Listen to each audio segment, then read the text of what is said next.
Good afternoon.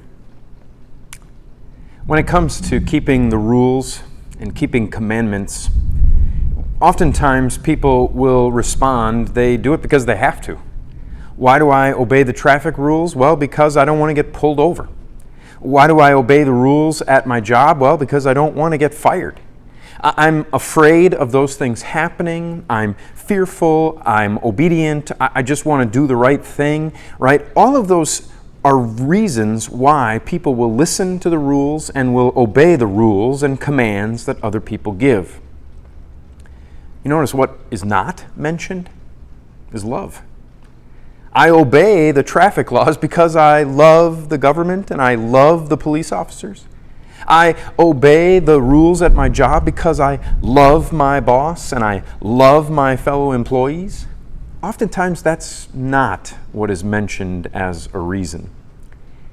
God says to us through the Apostle John in chapter 14, verse 21, he says this, "The one who has my commands and holds on to them is the one who loves me. And the one who loves me will be loved by my Father. I too will love him and show myself to him." Jesus was the one speaking there, and he says that the person that knows Jesus is going to know the commands that God has given and is going to obey, is going to do it because of love. Now, where is that motivation for love coming from? Well, it's coming from Jesus himself. It's coming because Jesus loves that person, because the person who knows the commands that God gives is a person who is known by God and is loved by God already.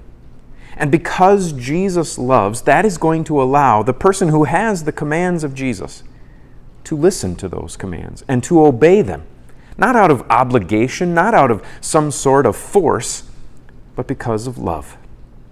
Because they're loved by Jesus already. And the one who loves Jesus is going to be loved by the Father. And Jesus says, "I too will love him and show myself to him."